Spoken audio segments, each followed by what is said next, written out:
Hello, everybody. Welcome back to Defy Aging, and we're in week 36 this week. I'm Coach Allison to run through everything with you. So this week it starts a new month, so we're also going to be starting a new warm up and cool down for September and October. Okay, so we can be ready for that when we get to the clubs for our sessions. And the workout itself for the week is going to be kind of split up into sort of two parts. The first part is a standard circuit on the turf. There's going to be 6 stations. Everything is timed pretty simply.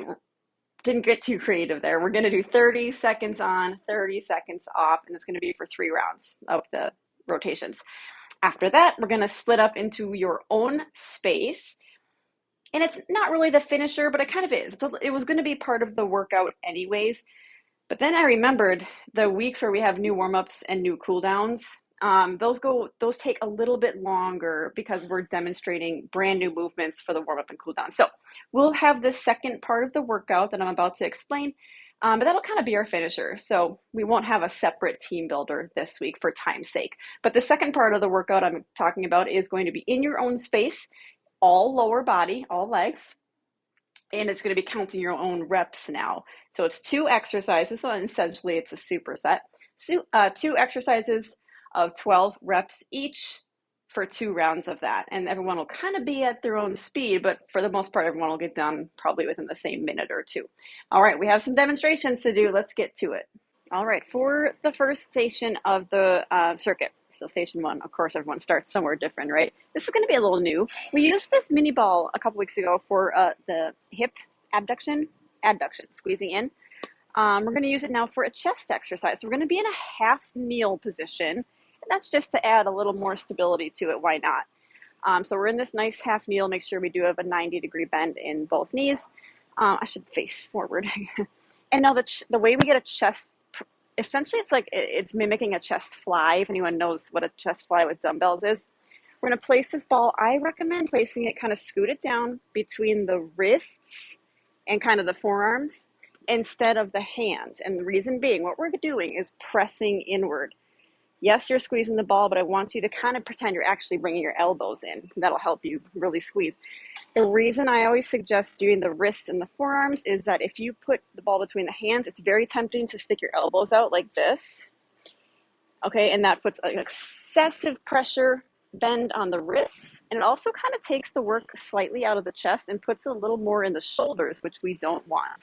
Whereas if your arms are straight up and down, and you're squeezing your arms inward, that's going to get those chest muscles. So just a little background on why I recommend kind of scooting the ball down like here instead of here. Anyone not not getting onto the floor, totally fine to stay up, and we'll just hop into that staggered stance because then we still get that little stability component. We're just not all the way down in the full half kneel, totally fine. So 2 options there, but they both have the same upper body work. All right. Different kind of ball for the next station, stability ball overhead press. So this one's a little tricky to get sort of in and out of it, unfortunately, but I think we'll all be okay. But we got the stability ball. As you can see, I'm kind of using my weights to sort of move the ball into the right place and having a seat. And so I kind of use my weights in place of my hands. But if you want to have the weights, put the weights down in front of the ball and then sit and then grab them, you do that either way, whatever works best for you. Please don't fall off the ball. So we're doing a standard shoulder press, but seated on the ball. And that, again, adding a little stability component to an otherwise non-stability exercise. So sit up nice and tall on the ball, that rhymed. And we do our normal palms forward overhead press like that. Getting off, it's a lot easier than getting on. Of course, anyone not using the ball, if that is something you're not comfortable trying yet, we'll switch this to a standard sitting position on a bench. Totally fine. Doing the sitting position, whether you're on a ball or on a bench, still engages more core muscle. You'll notice that right away as opposed to just standing up because we have to stabilize our upper body a little different. All right, so that's station 2. Next station is box jumps. Haven't done these for a while. So I have 2 things stacked up just to show you how you can adjust the height very easily for where you're at or for your needs, because these are stackable. So make this whatever height you would like. We do have 3 rounds, so try one height on the first round, and you can always change it for round 2. But a box jump is jumping up onto your box, and then you can either jump down or step down, your choice. I kind of like to jump back, but that's just my preference. The jump up is really what we care about. So you want to make sure you are getting all of your foot on the box. So we don't want to land like here, because that's, first of all, it might tip backwards, but it's a lot of bouncing kind of pressure on your Achilles tendon. So we do want to make sure we're getting that whole foot up there. And it can be a little scary, so start with the lowest one. If this is brand new for you, totally fine. Just get used to the feel of the jump and picking up your feet, and then go higher if you are ready.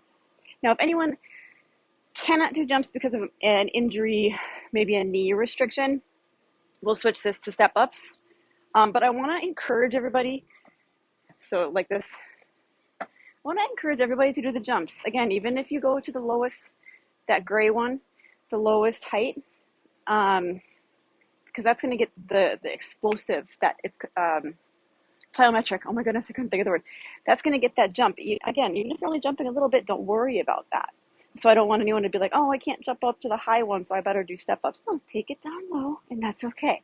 So, but of course, I know we have people, ankles, knees, even backs, that don't allow that impact. So whatever works best for you, but that is station 3. Next station, we have a band side step. So now working the hips.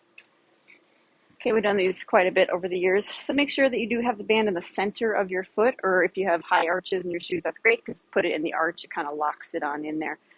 But we put a little pressure on the, little tension, I should say, on the band, and we walk sideways. We're going to go continually to one direction for the first 15 seconds. Halfway through the set, start going the other way. So the coaches will have, a little space adequate for kind of going some distance. But in 15 seconds, you probably will really only get 8 to 10 steps. So you don't need to go too far. Where people can get tripped up on this is not using enough, I should say, force or pressure, I'm not sure what word, when they are stepping to stretch the band. And what happens is then your foot slides on it. And I'll show you what I mean. You have to keep your foot and your ankle really firm to stretch the part between the feet. You're stretching it. What you don't want to do is let it slide, and then your band ends up uneven, and then you do it again, and see how quickly you end up uneven. That shouldn't be happening if this is being done correctly. So I'm just going to toss that out there.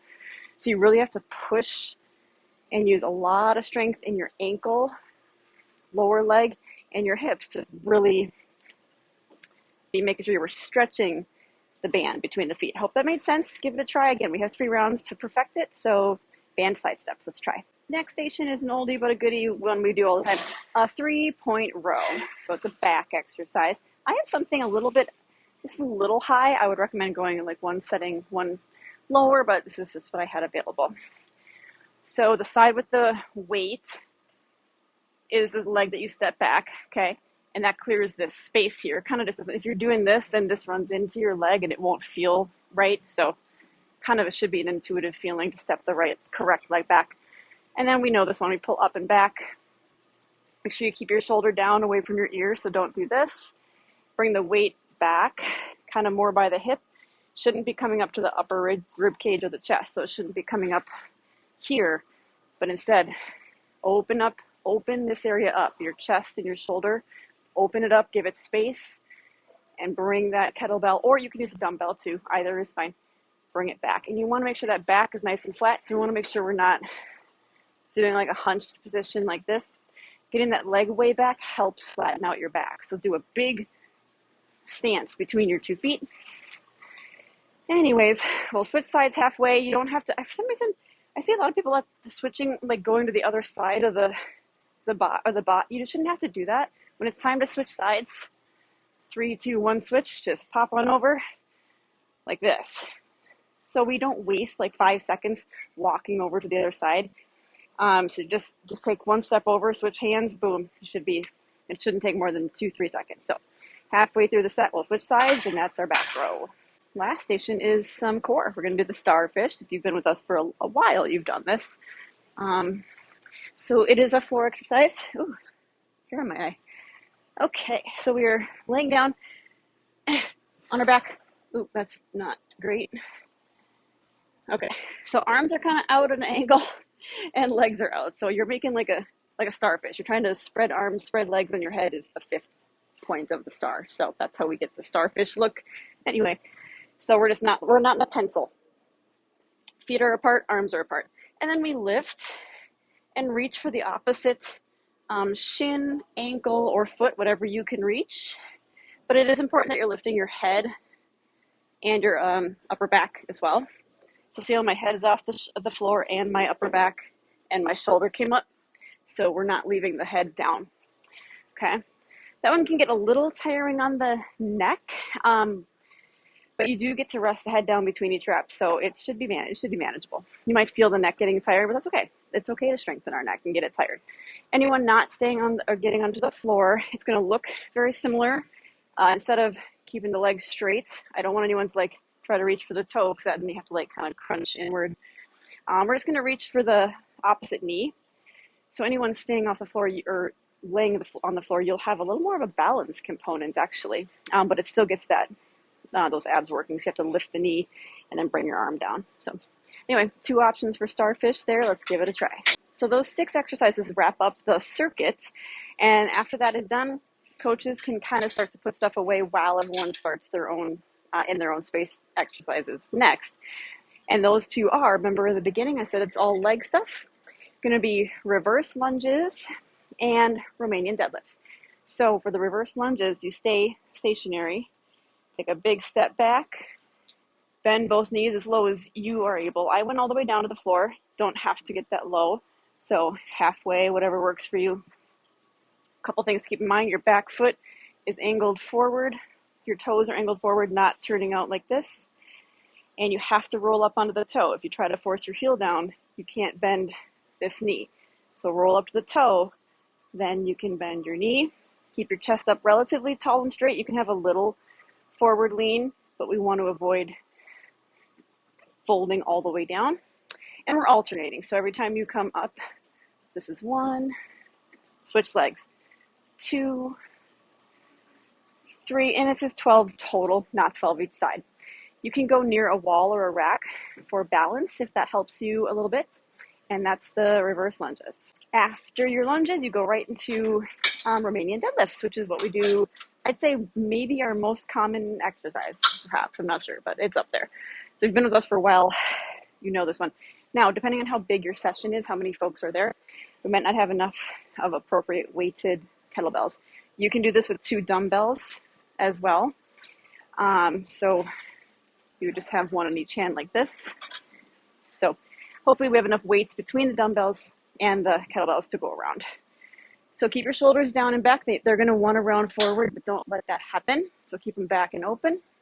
Hinge at your hip. So we're not like reaching for the floor. We're hinging. When you hinge, your hips should shift backwards. Back stays nice and flat. You want to bring the kettlebell or the dumbbells, if you can, to about mid-shin. You don't have to go lower than that. So we don't want anyone to be like going all the way down to the floor. That starts to get your, force you to round your back maybe, and gets your head lower than your heart. For some people, that's not advised. So we're going to only go as low as mid-shin with the weight that you're using. And again, we're trying to avoid this rounded back. 12 of those, just like the lunges were also 12. And then you go through 2 rounds of those 2.